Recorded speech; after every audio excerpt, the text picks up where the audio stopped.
రాజ్ కుమార్ నిజంగానే విషం తాగి ఆత్మహత్య చేసుకున్నాడా లేక ఈ ఘటన వెనుక మరేదైనా కోణం ఉందా? అతను ఆత్మహత్యకు ముందు ఎవరినైనా కలిశాడా? ఘటనా స్థలానికి ఎలా చేరుకున్నాడు, ఎప్పుడు చేరుకున్నాడు అనే అంశాలపైన ఇప్పుడు పోలీసులు అన్ని కోణాల్లో విచారణ చేస్తున్నారు. నాగేంద్ర, మీరు కంటిన్యూ చేయండి.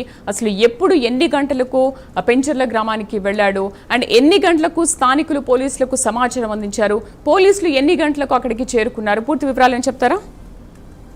శ్రీదేవి, ముఖ్యంగా రాజ్ కుమారు ఈ 6 హత్యలకు పాల్పడిన తర్వాత ముఖ్యంగా అక్కడ ఉన్నటువంటి చుట్టుపక్కల అడవుల్లోకి వెళ్ళిపోయేటటువంటి అంశం అక్కడ ఉన్నటువంటి స్థానికులు కానీ మరొకవైపు పోలీసులు కూడా భావించారు. కానీ ముఖ్యంగా ఈరోజు తన మేనమామకు సంబంధించినటువంటి పంజర్ల అనేటటువంటి గ్రామంలో ఈరోజు కొద్దిసేపటి క్రితం, అంటే దాదాపు 2 అవర్స్ పైనే అవుతుంది, ఈ డెడ్ బాడీని స్థానికులు గుర్తించి, ముఖ్యంగా స్థానికులు ఆ పంజర్లో ఉన్నటువంటి వెంచర్లో ఈ రాజ్ కుమార్కి సంబంధించినటువంటి డెడ్ బాడీని గుర్తించడం జరిగింది. గుర్తించిన తర్వాత అది రాజ్ కుమార్కి సంబంధించినటువంటి డెడ్ బాడీగానే స్థానికులు అనుమానంతో ప్రధానంగా అక్కడ ఉన్నటువంటి ఆ పోలీసులకి ఈ సమాచారాన్ని అందవేయడం జరిగింది. అందవేసిన తర్వాత ప్రధానంగా ఆ డెడ్ బాడీ పోలీసులు దాదాపు అక్కడికి చేరుకొని 2 గంటలు అవుతుంది. 2 గంటల నుంచి కూడా ఆ రాజ్ కుమార్కి సంబంధించినటువంటి డెడ్ బాడీ అయినా కాదా అనేటటువంటి కోణంలో కూడా పూర్తి స్థాయిలో అన్ని ఆధారాలను కూడా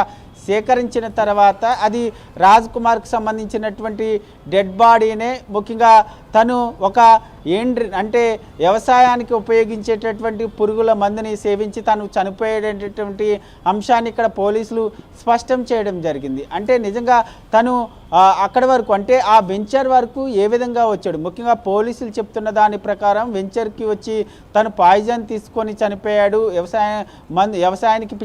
వ్యవసాయానికి చేసేటటువంటి మందుని తీసుకొని చనిపోయాడని చెప్తున్నటువంటి పోలీసులు మొదటగా ఆయన ఎందుకు పంజర్ల గ్రామంలో ఉంటే రాజ్ కుమార్ని ఎందుకు ఇప్పటి వరకు పోలీసులు గుర్తించలేదనేది ఇక్కడ ఒక ప్రశ్నగా మిగులుతుంది. ముఖ్యంగా రాజ్ కుమార్ ఆ వెంచర్ వరకు ఏ విధంగా వచ్చాడు, అతను ఎక్కడ తలదాచుకున్నాడు, ఆ తలదాచుకున్న ఆ చోటు నుంచి ఆ వెంచర్ వరకు నడుచుకుంటా వచ్చాడా లేక ఎవరిదైనా లిఫ్ట్ అడిగి వచ్చాడా అనేటటువంటి కోణంలో కూడా పోలీసులు అయితే ప్రస్తుతం దర్యాప్తు చేస్తున్నటువంటి పరిస్థితి. కానీ నిజంగా ఆ వెంచర్ వరకు రాజ్ కుమార్ వస్తే రాజ్ కుమార్ని ఎవరు చూడలేదా లేక చూసినా అతన్ని గుర్తించలేదా అనేటటువంటి కోణంలో పోలీసులు విచారణ చేస్తున్నారు. ముఖ్యంగా ఆ వెంచర్ వరకు వస్తే నిజంగా ఎవరైనా చూస్తే రాజ్ కుమార్ అనేటటువంటి అంశాన్ని ప్రతి ఒక్కరు కూడా గుర్తుపడతారు. కానీ ఎందుకు గుర్తుపట్టాలి? ముఖ్యంగా ఇప్పటికే ఈ 6 హత్యలకు 6 హత్యలు చేసిన తర్వాత తను పరారైన తర్వాత పోలీసులు కూడా తన్ని పట్టుకుంటే 2 లక్షల రూపాయల రివార్డు ఇస్తామంటూ కూడా ప్రకటించినటువంటి పరిస్థితి కనిపిస్తుంది. ముఖ్యంగా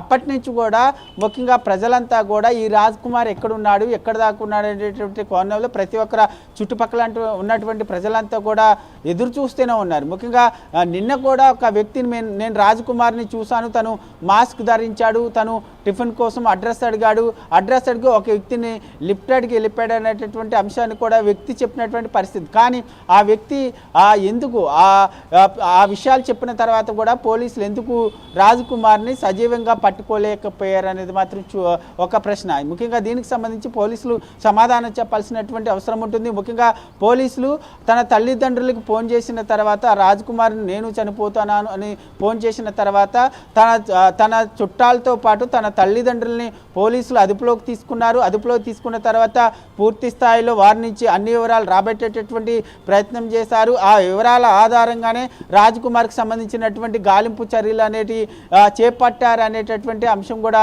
చాలా స్పష్టమైంది. కానీ రాజ్ కుమార్కి సంబంధించినటువంటి బంధువులు కానీ చుట్టాలకు సంబంధించినటువంటి నివాసాల్లో ఎందుకు గాలింపు చర్యలు చేపట్టలేదు అన్నది మాత్రం చూడాలి. ఎందుకంటే రాజ్ కుమార్కి సంబంధించినటువంటి మేనమామ గ్రామం అయినటువంటి పంజర్లలో సోదాలు నిర్వహిస్తే ఎందుకు ఆ ఏరియాలో రాజ్ కుమార్ని పట్టుకోలేకపోయారు? నిజంగా అక్కడ సోదాలు నిర్వహించలేదా, పోలీసులు అక్కడ వైఫల్యం చెందారా అన్నది మాత్రం కూడా చూడాల్సినటువంటి అవసరంగా ఉంటుంది. ముఖ్యంగా నిజంగానే అక్కడ రాజ్ కుమార్ ఈ విషయం పాయిజన్ సేవించి నుంచి అక్కడ చనిపోయాడా లేక ఎవరైనా పాయిజన్ బలవంతంగా అతనికి సేవించి అక్కడ చనిపోయిన తర్వాత అక్కడ పెట్టి ఆ పాయిజన్ బాటిల్ని అక్కడ పెట్టారా అనేది కూడా కొంత అనుమానించాల్సినటువంటి అవసరంగా కనిపిస్తుంది. ముఖ్యంగా పోలీసులు ఈ కేసుకు సంబంధించినటువంటి అంశంలో ఇప్పటికే పూర్తి స్థాయిలో విచారణ చేశారు కాబట్టి ముఖ్యంగా ఈ డెడ్ బాడీ ఇంకా ప్రస్తుతం పొజిషన్లో ఎక్కడైతే ఆ పాయిజన్ తీసుకున్నాడో ఆ పొజిషన్లోనే ఇంకా డెడ్ బాడీ ఉంది.